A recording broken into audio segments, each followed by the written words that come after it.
education is an issue, improving our skills, but education is juxtaposed against the available time. If we improved our skills and learned more, we could do our job better, but few of us have a bunch of time sitting around where we can take college level courses. The solution seems to be learning from your peers and getting the answers to the test rather than going to get your MBA at night or some long involved process, because especially the smallest businesses are wearing so many hats.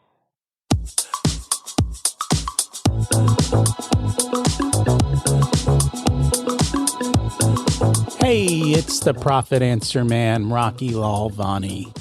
If you're new to the podcast, check out my interview with Mike Michalowicz. It's episode number 2. If you want to hear about each chapter in the Profit First book, go back and listen to episodes 3 through 13. Episode 1 is the why and how. On the Profit Answer Man, we learn money mastery without all the complicated accounting mumbo-jumbo, using a simple system. Your accountant is busy documenting your transactions and creating a rear-view mirror of what happened. My guess is you don't even look at the reports they sent you.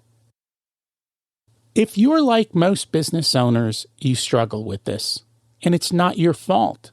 We aren't taught money in school, and accountants aren't taught how to be profitable. The Profit First system created by Mike Michalowicz works, and he certified me to help you implement the system in your business. Remember, the new equation is sales minus profit equals expenses. Let's face it, without cash flow, you can't pay your employees, buy needed materials, or pay your mortgage and support your family. I help you to do that and more, so you can focus on the parts of the business you love and receive the rewards for your labor and investment into your business. The stronger you are as a business owner, the more jobs you create, the better we are as a country. Small business owners are the backbone of America, and for that, you deserve to be well rewarded. Just remember, more revenue does not equal more profit. That's why we focus on the bottom line. Today, we have another Profit First success story, along with some great advice for small business owners. Pat is a big fan of Profit First, and he has Mike Michalowicz come out and speak for him at his events. I was there in person last year, hanging out and answering people's questions all weekend. As a matter of fact, I'm going to another event. You heard about it back in episode 144 with Dustin Heiner. It's focused on real estate and wealth building. If you want to see me in person, get all your questions answered, and meet a bunch of my friends, some who've been podcast guests, who can help you with real estate and wealth building, come join us in Phoenix this May. I will put a link in the show notes. My friend Pat Miller has been a small business advocate for over 20 years. First through his roles in local radio, and now through the Idea Collective, his international membership community of 1,200 small business owners that spans 4 countries. Pat's gift is to create big ideas and solve problems that help small business grow.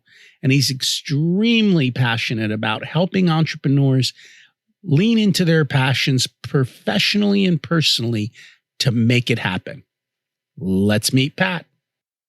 Welcome to the Profit Answer Man, Pat Miller. It's great to have you join us today. Great to be here, Rocky. How are you? I am doing well. Can you share a little bit about yourself and your business? Well, let's give you the short version. I solve small business problems for a living, and I do it in 2 ways. I have a syndicated radio show called The Pat Miller Show, and I founded an online problem-solving community called the Idea Collective Small Business Incubator. So my job is similar to your job, helping out small business owners every day, and I feel like the luckiest man alive doing. It's always fun to do what you love, isn't it? Oh, gosh. Best thing ever. Could you imagine working for a living? No, it'd be awful. And, when you can get your business in alignment with your life, everything works out pretty well, especially if you're profitable. So how did you learn about Profit First? I learned about Profit First through my wife. My wife is a photographer, and she went to the Professional Photographers Association annual conference where this guy named Mike got up there on stage and ran around and talked about this thing called Profit First. And she came home from the convention. She had already read the book after that weekend, and we installed it in her business and my business right afterward. So that's how I was introduced to the system. What was it like before you implemented Profit First? Like, what prompted you to do this so quickly? After reading the book and understanding how it works, I can totally relate with what you talk about, where it's, you've got one account and you've got a pile of money and you make decisions based on how much money is there or not there, or how much room is on your credit card or there isn't room on the credit card. And after installing the Profit First system, I feel a lot more control, and I feel like I'm not guessing as much when it comes to money. I have clarity on the decisions that I make and how I manage things, knowing if I manage things in this system's method, I'm going to be fine. I'm going to get paid. I'll have what I need to take care of the family and all my responsibilities. Was that a struggle before you implemented the system? Oh, absolutely. I can't tell you how many weeks or months it was, sorry, honey, I can't get a paycheck for us this week, or I can't get a paycheck for us this month. And after we installed the system and really started minding where the dollars went, we were making fewer risky decisions about the business rather than risky decisions of whether or not we should get paid and take care of the family. So it kind of constrained you and forced you to think twice before spending a dollar. I don't have a choice anymore. I have to. Well, I think it's really, because I was just having this conversation earlier today, and I think it's really simple. When you realize that you're out of money and you have to take money out of your pay, it starts to hit home. Oh, I'm spending my paycheck on something in the business, or I'm giving away my profit to do something in the business. Am I actually going to get a return on this? So it's very visceral in feeling, and it's very psychological, and you get involved in asking yourself those questions. It hurts a lot more to take money out of your own profit account than it does Visa's account. When you take something out of your profit account, you kind of judge it just a little bit more. Like, wait a minute, do I really need to do this? Because I want that money.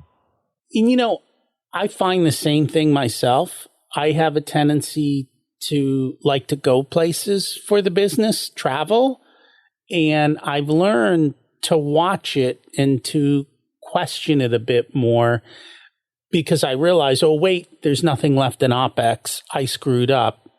And when that happens, it's just, okay, time to change the way we're doing things, time to rein things in until they get back in alignment. And so I've been much, much better about that. It's a great early warning sign. Because if you go a little bit over OPEX, you might have some backstops, even if you have to take it out of one of your other accounts. Whereas before, where it was one big account, there were no backstops. So it helps me make better decisions, and it kind of ensures my bad decision when I make one. So I'm a huge fan of the system. It's been really great for my wife and I. Well, so there is a backstop. It's you ran out of all your money and now you have no reserves and now you're screwed.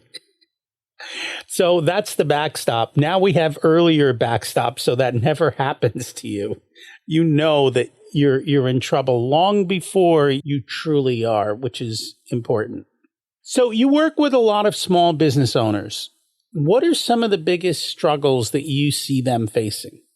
I think the biggest struggle that I see small business owners facing is imposter syndrome and confidence. People that start to find success and then they start to question whether they are worthy of the success, if they're worthy of charging the rates that they're asking for, and if they feel like they deserve to do the things that they're putting out in the world. And I see it all the time. And as someone that helps people with it, it really just brings me down, because you see these brilliant people that get locked up with imposter syndrome, and that's tough to shake. And we notice that. I mean, we can tell very quickly when we do an analysis if their pricing is too low and it's not going to be enough to run the business. Or we can look at the margins that they have to work off of. And every business is slightly different. But we quickly look and see and realize this isn't going to work. And if we go down to the actual pricing level by service line or by product line and start digging in. And the other thing we put into the equation is time. So we look at, well, how many hours does this take of your time? And we start calculating it. And then you start to see your hourly rate. And then you go, well, I'm worth more than that. And then it becomes much easier to raise prices, right? Absolutely. You've got that data behind you, then you can justify it. I'm curious how often you'll see people that don't know to charge more or people that are afraid to charge more. I think it starts with fear, partially. And the other time I think a lot of it does come down to fear. Sometimes they're just not aware of what's actually involved. So it's laziness on the other side, in the sense of, okay, I looked around and everybody's charging X, so I should charge X. Maybe that's still fear. I think it's more they never bother to understand what it actually costs to deliver that service. And when you take the time to figure it out, I think it's an eye-opener. And it's a bit more advanced and it takes a little bit more struggle. And the truth of the matter is most big corporations, Fortune 100, they can't answer this question.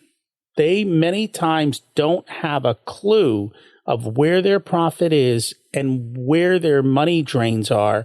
And in most large businesses, they have massive money drains that they are just unaware of because they don't know the answers to these questions. That's really interesting. You would think as you get that big, you'd have those things figured out. That people my size, the smaller businesses, would be the ones that would struggle with something like that. I think there are too many hands in the pot.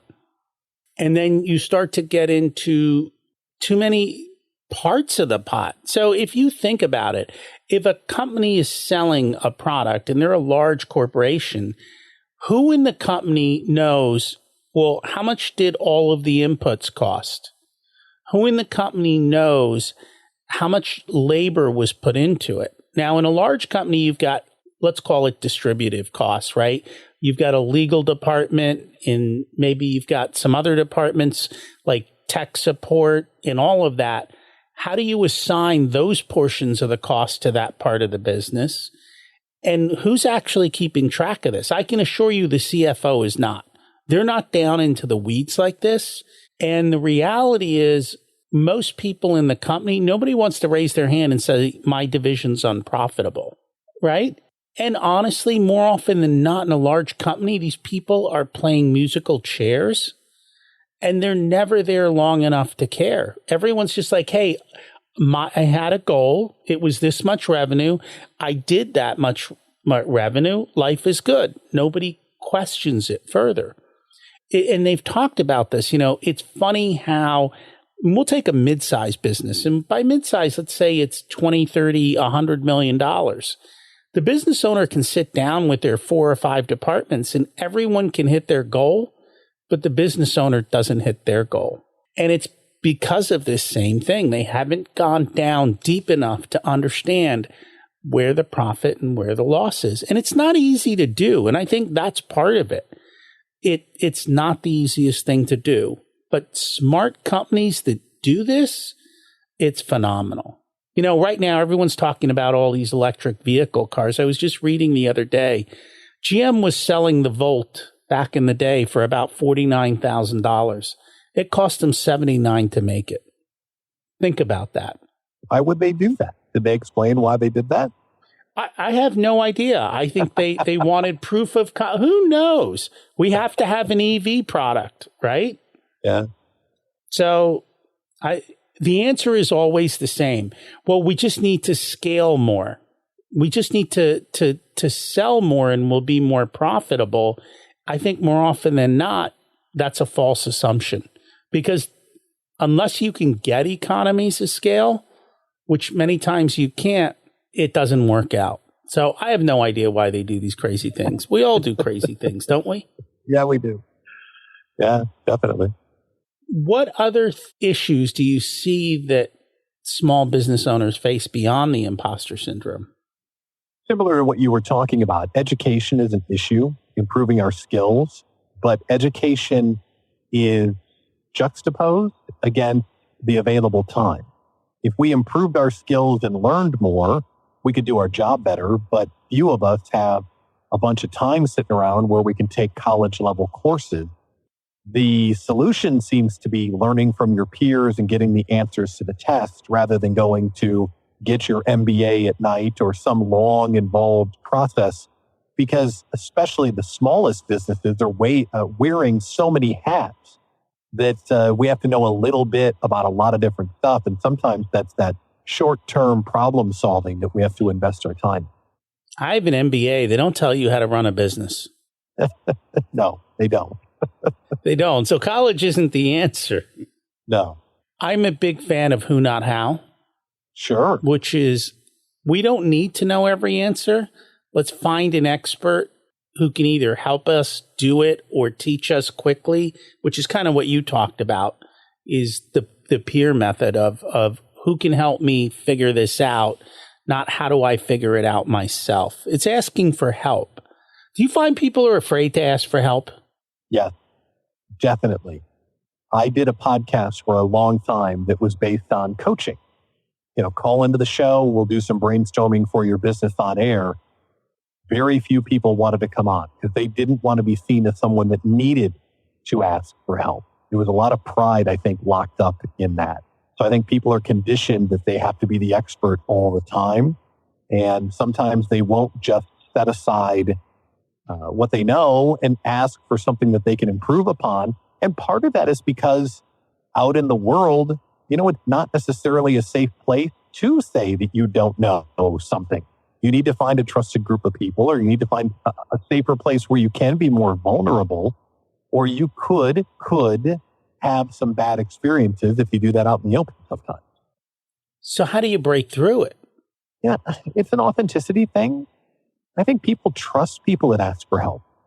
People that have the courage to ask for help, I think that generates more trust that they don't know it all, that they do need some help. Beyond that, you find your smaller groups. You can't really go on LinkedIn and ask for real help, but you could be a part of a mastermind group or a Tuesday morning coffee morning club where you get together with some people and talk business, where you find a trusted group of folks you can hang out with. However you do that, it could be your golf buddy, it could be a chamber of commerce, it could be anybody. It could be an influencer or a show that you like, you could learn from on a regular basis, maybe like this one. So you find the people that you trust and you're willing to ask for help from, and that might open the doors to getting the help that you need. Are there other struggles that you see business owners face? I see people offering too many products. Too many products chasing too many audiences.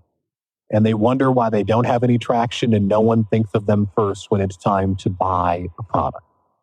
The people that do the best, I find, are the ones that know exactly what they love to provide and exactly who they want to provide it for.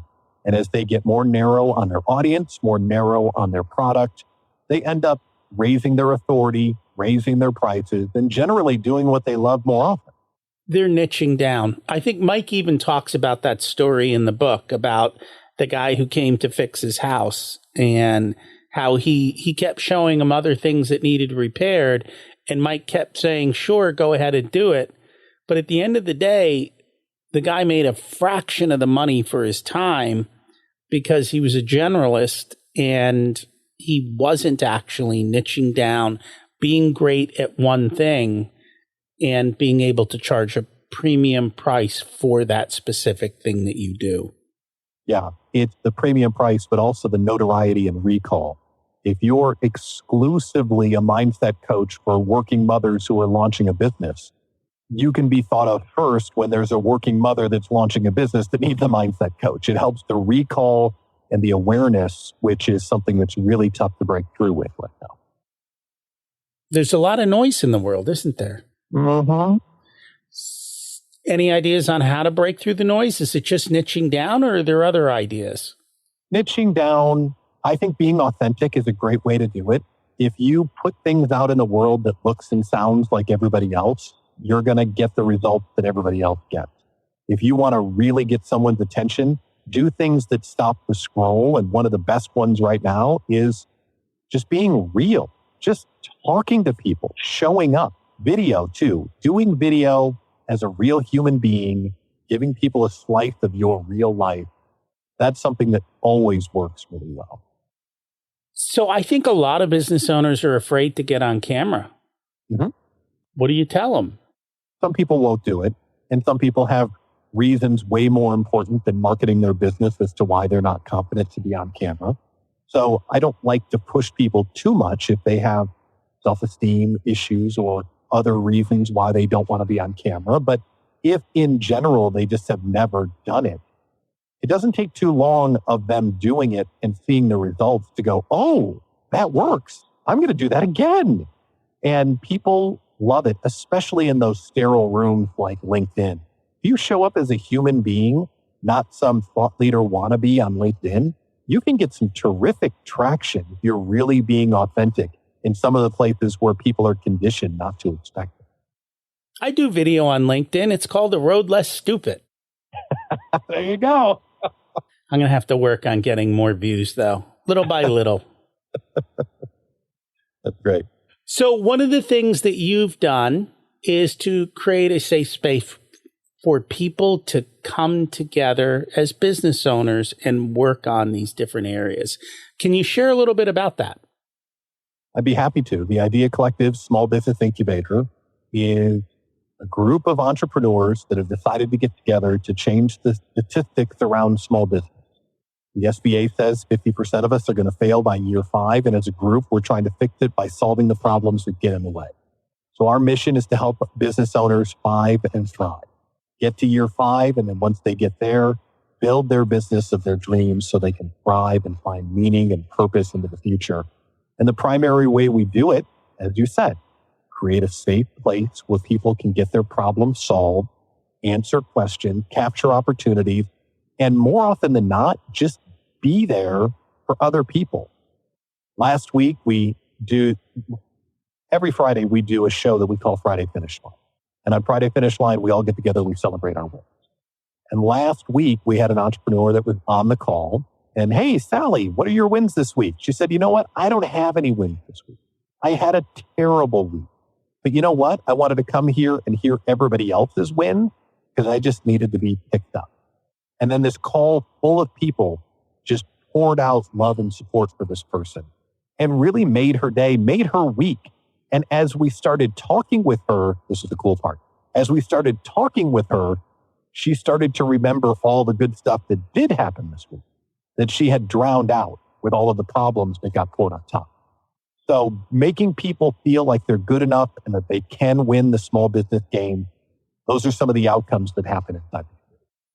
I like it. And I think one of the biggest issues that we see with many entrepreneurs is, I'll call it loneliness. It's not really loneliness. It's in the sense of you really can't go talk to your spouse about your business problems. A lot of times your friends are W-2 employees. They don't get it. They don't understand it. And so it's just hard to find that peer group that gets you and that can help you as well, understanding what's going on in the business. Absolutely nailed it. The tagline of the group is don't grow it alone, because you have to have those folks around you that understand the risk profile. They understand the things that you're going through on a daily basis. They understand how awesome it is that you made a sale, or you had the courage to do a video on LinkedIn, or you got a call back from the client you've been chasing. To your spouse or a W-2, they can't relate with that. As much as they try, they can't relate with that. So you're absolutely right on there. Having people around you that know and understand the journey we're all walking together, that's what makes it a really special place. It is. And, you know, one of the things I love about it is you always have these great speakers like Mike Michalowicz year after year. Yeah, we do. Coming on to talk about how to improve your business. So you do have top-notch talent coming in the room. I appreciate that. Having Mike at the retreat this past November was an absolute treat, and blatant plug. His Q&A with our entrepreneurs is up inside the vault, inside the community. So if you're a Mike super fan, you can see what he did for us. And of course, he killed it when we had him on stage. It was just a treat. He did. He's gotten a lot more comfortable being on video and telling his stories and getting the message across And he's continuing to work on that. That's the one thing. He is always upping his game. He doesn't sit back and say, oh, I've reached the heights. He's constantly improving and taking it up to the next step. And he's doing it in unique and different ways. He tries to stand out from everyone else, which is kind of what you talked about earlier. Yeah, it doesn't hurt that he's brilliant. So brilliant and hard work. Those two things go together. Unstoppable force for sure. We talked about the book, Who Not How. He gets people to run a lot of his businesses for him. So Profit First is run by Ron Saharian. Like Clockwork is run by somebody else. Pumpkin Plan is run by somebody else. So he puts great people in charge to go do the day-to-day operations for him. He just comes in with the vision and leaves. Smart man. That's the way to do it. That definitely is. Is there anything else we should have chatted about today but didn't get a chance to? The only other thing I'd share is that we launched the Pat Miller Show for Small Business Owners, a weekly on-air radio program, just launched a couple of weeks ago nationwide, and we are in the process of looking for guests. So if you've got a small business story or something you want to teach the folks on the radio show, hit up patmillershow.com and apply now, and we can showcase you and your brilliance nationwide on the radio. And we'll put that in the show notes. If people would like to learn more about you, Idea Collective, or anything else, what's the best way for them to do that? Our homepage has everything. So I'd have folks go to ideacollectiveincubator.com, ideacollectiveincubator.com. And that's got Pat Miller Show, the community, our small business beacon blog, information on the retreat. All of that goodness is on that website. And I will make sure to share that. Thank you so much for joining us today. Man, what a pleasure, Rocky. Thank you so much. Profit first works. That's the reality of it. And for me as well, having constraints helps me stay in line with what I want to spend instead of going overboard and not even realizing what happened until it's too late. Yes, even I struggle with staying inside of OPEX sometimes. And so I just stop with all the extras when that happens. Pat runs a great program at Idea Collective. I've been there in person to experience it, and he's got amazing guests that he brings on stage, including Mike Michalowicz. The vibe is very giving, and people support each other. Both small and mid-sized companies. Check it out. And you can also belong and participate virtually every week. You have to overcome a lot as a business owner. And for me, being part of great groups that support me has been a game changer. Who do you depend on to help you through the tough times and to celebrate the good times? And as always, remember, you don't need more resources. You need to be more resourceful. Remember to focus on the bottom line. If you'd like for us to be a part of your profitability journey, we have different programs available ranging from do-it-yourself to one-on-one coaching. Our course, The Profit Blueprint, teaches you everything you need to know to transform your profitability. There are 3 different tiers ranging from DIY to done with you so that businesses of all sizes can get the support that's best. Join the waitlist in the show notes to get more information and be a part of the next cohort. If you want a done-for-you service, you can hire us as your Chief Profitability Officers. We only work with a handful of clients, so they all get our full attention. We work with business owners who have or are growing to $500,000 to $10 million in revenue. You can use the scheduling link in the show notes to get on our calendar for a good fit conversation to see if we're the right people to support you and how we can help you. This episode of the Profit Answer Man podcast is brought to you by SMBpodcastnetwork.com. The network is a collection of podcasts and shows from around the internet which focus on bringing you interviews with amazing guests who share actionable advice, ideas, and information for small and medium-sized business owners and entrepreneurs. Visit www.smbpodcastnetwork.com to find more great shows and easily subscribe to be notified of new episodes. It's a great way to discover quality content. If you've discovered us via the network, then I hope you enjoy today's show and will consider subscribing directly so you never miss our episodes. Remember to check out my other podcast, Richer Soul, where we talk about how to live the ultimate life and be the best business owner you can be. As we close out, let's repeat the mantra. Revenue is vanity, profit is sanity, and cash is king. Have an abundant and profitable week.